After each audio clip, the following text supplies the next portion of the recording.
British ప్రభుత్వం 1927లో ఏర్పాటు చేయబడిన సైమన్ కమిషన్కు భారతదేశానికి సంబంధించి అప్పగించినటువంటి పరిపాలనా విషయాలతో పాటు విద్యను కూడా ఒక అంశంగా చేర్చింది. అదే సమయంలో ఆనాటి విద్యా విధానంపై భారత జాతీయ కాంగ్రెస్ ఒక ఉద్యమాన్ని చేపట్టింది. ఆ ఒత్తిడిని తట్టుకోలేక సైమన్ కమిషన్లోని ఒక సభ్యుడైన సర్ ఫిలిప్ హట్టాగ్ అధ్యక్షతన ఒక ఉప కమిటీని నియమించింది. 1929లో సర్ ఫిలిప్ హట్టాగ్ అధ్యక్షత. దీన్నే హట్టాగ్ కమిటీ అంటారు. హట్టాగ్ కమిటీ చేసిన సిఫార్సులు ఏమిటి అంటే, భారతదేశంలో గుణాత్మక విద్యను పెంపొందించాలంటే పర్యవేక్షకుల సంఖ్యను పెంచాలి అని సూచించింది.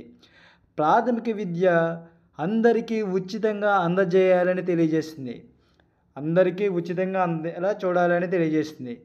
భారతదేశంలో ఉన్నటువంటి పాఠశాలలో విద్యార్థుల్లో అపవ్యయం అంటే వృధా, వేస్టేజ్. అపవ్యయం అంటే ప్రాథమిక విద్యను పూర్తి చేయకుండానే మధ్యలో మానివేయడాన్నే అపవ్యయం అంటారు. ప్రాథమిక విద్యను పూర్తి చేయకుండా మధ్యలో మానివేయడం. నిలుపుదల అంటే స్తబ్దత, స్టాగ్నేషన్. నిలుపుదల అంటే విద్యార్థులు ఒకే తరగతిలో ఎక్కువ సంవత్సరాలు చదవడం దాన్నే స్తబ్దంగా ఉండిపోవడం అంటారు. అపవ్యయం, నిలుపుదల అనేవి పాఠశాలలో ఎక్కువగా ఉందని దీనిని అరికట్టడానికి సూచనలు ఇచ్చింది. అపవ్యయం, నిలుపుదలకు ప్రధాన కారణాలు ఏంటి అనే విషయాన్ని కూడా తెలిసింది.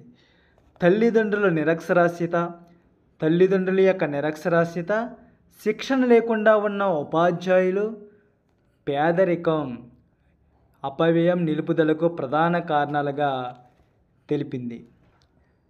ఈ హట్టాగ్ కమిటీ సూచన వల్లే ఉపాధ్యాయులకు శిక్షణ, పాఠ్య ప్రణాళికలో మార్పు, పర్యవేక్షకుల సంఖ్యను పెంచడం వంటి కార్యక్రమాలు చేయడం జరిగింది.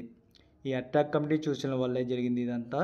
అలాగే ఇంకొక ముఖ్యమైన విషయం ఏంటంటే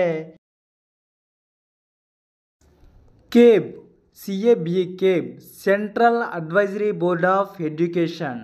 దీన్ని 1921లో ఏర్పాటు చేశారు. కానీ 1923లో ఏర్పడిన ఆర్థిక మాంద్యం కారణంగా రద్దు అవ్వడం జరిగింది. తిరిగి హట్టాగ్ కమిటీ సూచనల వల్ల 1935లో కేబ్ని పునరుద్ధరించడం జరిగింది. అలాగే దీనికి స్వయం ప్రతిపత్తి హోదాను కూడా కల్పించడం జరిగింది. కేబ్ 1921లో ఏర్పడింది. ఎప్పుడు రద్దయిందంటే 1923లో ఆర్థిక మాంద్యం వల్ల రద్దయింది. ఇది ఏ కమిటీ సూచనల వల్ల పునరుద్ధరించబడింది అంటే హట్టాగ్ కమిటీ సూచనల వల్ల పునరుద్ధరించారు. ఎప్పుడు పునరుద్ధరించబడింది అంటే 1935లో పునరుద్ధరించి స్వయం ప్రతిపత్తి హోదాను కూడా కల్పించడం జరిగింది. ఓకే ఫ్రెండ్స్, హట్టాగ్ కమిటీ గురించి కొన్ని ఇంపార్టెంట్ విషయాలు చర్చించుకోవడం జరిగింది.